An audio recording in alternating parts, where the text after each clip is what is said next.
ঠান্ডা মাথায় বুঝে নিন, কেউ আপনার হয়ে লড়াই করতে আসবে না, নিজের লড়াই নিজেকে করতে হবে। আজকে মিটার আছে বাড়িতে, অসুবিধা হচ্ছে আপনার? বাড়িতে যে মিটারটা আছে, এই যে ইলেকট্রিকের মিটার, আমার আপনার কারোর অসুবিধা হয়নি। অসুবিধা কার হচ্ছে? অসুবিধা হচ্ছে কার? আদানি আম্বানিদের। অসুবিধা হচ্ছে কার? সরকারের। কারণ আপনি ভালো আছেন ওই মিটারের মধ্যে দিয়ে। এখন কি বলছে? বলে ও মিটার চলবে না। কি মিটার? না, প্রিপেড স্মার্ট মিটার আসবে। প্রিপেড স্মার্ট মিটার মানে কি? এই যে আপনার কাছে মোবাইল আছে, ছোট হোক আর বড় হোক, আপনি টাকা ভরলে কথা বলেন, আর টাকা শেষ হলে আপনার কথা বন্ধ হয়ে যায়। হ্যাঁ কি না? টাকা শেষ হলে কারোর ফোনে কথা হয় এমন আছে কারোর? কারণ নেই, কারণ নেই। একইভাবে প্রিপেড স্মার্ট মিটারটা সেরকম। আপনি আগে টাকা ভরবেন, টাকা ভরলে বাড়িতে আপনার বিদ্যুতের আলো জ্বলবে, টাকা যদি শেষ হয় তাহলে আপনার বিদ্যুতের আলো বন্ধ হয়ে যাবে। ছেলেটা পড়ছিল, বাবা টিভি দেখছিল, গরমে আপনি ফ্যানটা উপরে চলছিল, হঠাৎ করে সব বন্ধ। কেন? মোবাইল খুলে দেখেন কি না আপনার আর টাকা নেই। আগে কি হতো, এখন যে আছেন, এখন যদি আপনি টাকা না দিতে পারেন, 15 দিন সময় দেয়, এর মধ্যে আপনি বকেয়া ঋণটা শোধ করে দিন, তাহলে আপনার বিদ্যুৎ কানেকশনটা যেরকম আছে সেরকম চলবে। এতে 15 দিন তো দূরের ব্যাপার, 15 সেকেন্ডও সময় পাবেন না, আপনার বাড়ির আলো, ফ্যান, লাইট সব বন্ধ হয়ে যাবে। এবং শুধু এটা নয়, এই প্রিপেড স্মার্ট মিটার, এই প্রিপেড স্মার্ট মিটার আবার কি, বিদ্যুতের বিল এখন আপনার কি ইউনিট পিছু নির্দিষ্ট আছে, 9 টাকা হোক, 10 টাকা হোক, 8 টাকা 45 হোক, এখন নির্দিষ্ট আছে।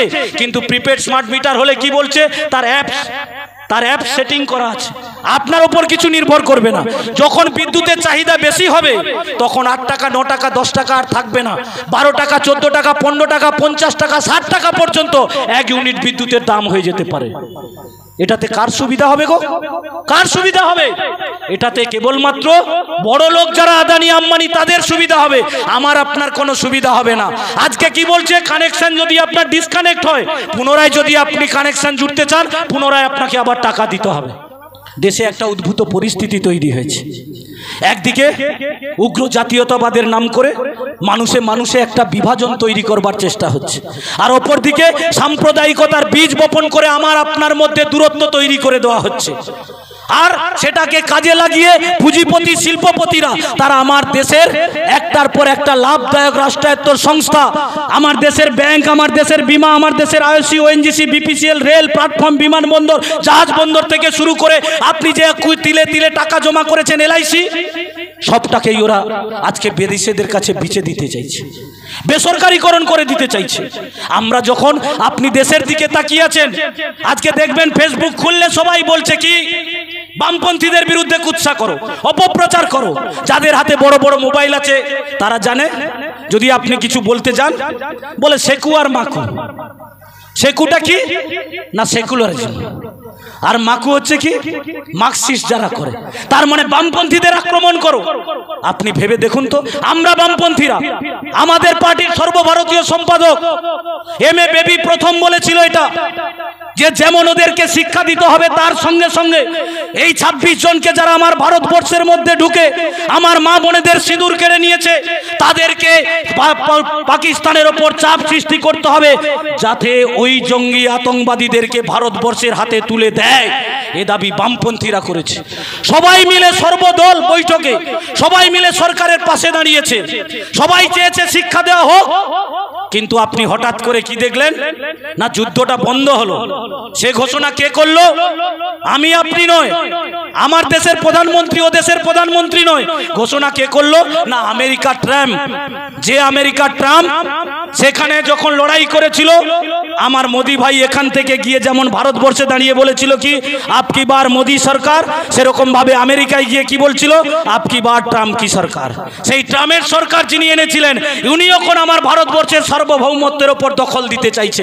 আজকে তাকিয়ে দেখুন ফেসবুকে একজন ইউটিউবার ধরা পড়েছে, যার ছবি ভাইরাল হচ্ছে, বিজেপির উত্তরিতার গলাতে আছে, জয় শ্রীরামের পতাকা ধরে আছে, আর সে আমার দেশের খবর আইএসআইয়ের কাছে পাচার করছে, পাকিস্তানের কাছে পাচার করছে।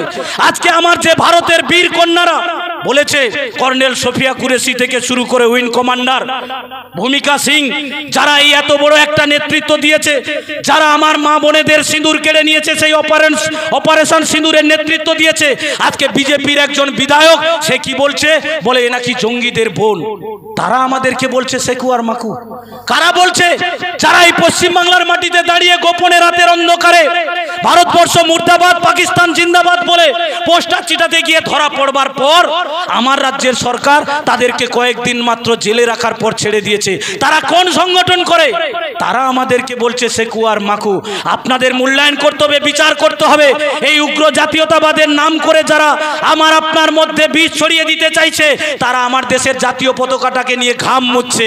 দেখছেন না, হাঁটতে হাঁটতে হাঁটতে হাঁটতে যে জাতীয় পতাকাকে ঊর্ধ্বে তুলে ধরে রাখি, সেই জাতীয় পতাকাকে নিয়ে তারা ঘাম মুছছে মিছিলে হাঁটতে হাঁটতে। বিচার আপনারা করবেন। আর এখানে যারা এদিক ওদিক লাফালাফি করছে, যারা আমার আপনার মধ্যে দূরত্ব তৈরি করছে, আমাদের বলতেও লজ্জা করে। এই মেদিনীপুর তো বিদ্যাসাগরের মেদিনীপুর, যে মেদিনীপুরের মাটিতে দাঁড়িয়ে বিদ্যাসাগর প্রথম বর্ণের সঙ্গে পরিচয় করিয়েছে। এই মেদিনীপুর সেই মেদিনীপুর, যে মেদিনীপুরের তমলুকে হ্যামিল্টন স্কুলে পড়া ছোট্ট ছেলে ক্ষুদিরাম বসু হাসতে হাসতে ফাঁসির দড়ি গলায় পরে নিয়েছে পরাধীন ভারতবর্ষের মাটিতে দেশমাতাকে মুক্ত করবার জন্য। এই মেদিনীপুর সেই মেদিনীপুর ৪২-এর যখন আন্দোলন হচ্ছে, যখন গোটা দেশ জুড়ে যখন এই লড়াই হচ্ছে, সেই লড়াইতে তাম্রলিপ্ত সরকার গড়ে তোলবার জন্য ব্রিটিশের চোখে চোখ রেখে অজয় মুখার্জি থেকে সুশীল ধারা থেকে শুরু করে সতীশ সামন্তরা পরাধীন ভারতবর্ষের মাটিতে প্রথম স্বাধীন রাষ্ট্র গড়ে তোলবার জন্য তাম্রলিপ্ত সরকার তৈরি করেছে। আমরা এই মেদিনীপুর গর্ববোধ করি মা মাতঙ্গিনীর জন্য। বুকে গুলি লাগার পরও জাতীয় পতাকা ফেলে দেয়নি। সেই মেদিনীপুরের মাটিতে আর একটা কুলাঙ্গার তৈরি হয়েছে। গোটা পশ্চিম বাংলা জুড়ে মানুষে মানুষে বিভাজন তৈরি করছে, উগ্র সাম্প্রদায়িকতার বীজ বপন করতে চাইছে। এ দল ও দল লাফানোর পর এখন বিজেপিতে গিয়ে পড়েছে। সাবধান থাকতে হবে। একটা বিরোধী দলনেতা, তার মুখের ভাষা কি, তার কথা কি, আপনি এদের বিচার করবেন না? বিচার করবেন না এই শুভেন্দু অধিকারী? আরে আমরা তো গর্ব করে বলি যে আমরা সেদিনও আপনি যখন যে দল করতেন আক্রমণ করেছেন, আমরা আজও সেই দলটা করি আপনার বিরুদ্ধে লড়াই করবার জন্য।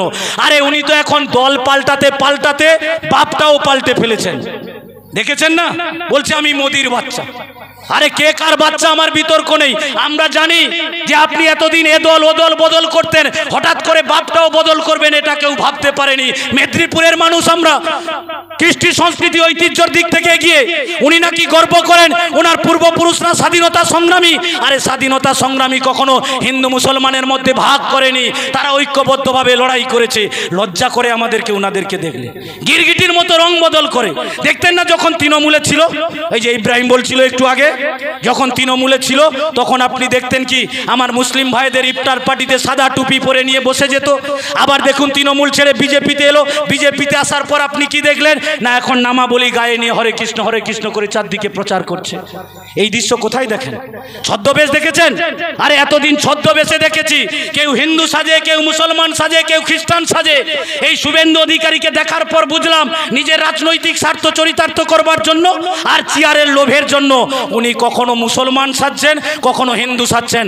আমি আপনাকে পরিষ্কার করে বলতে পারি, যারা নিজেদের স্বার্থে হিন্দু সাজতে পারে, মুসলমান সাজতে পারে, তারা কখনো মানুষ সাজবে না।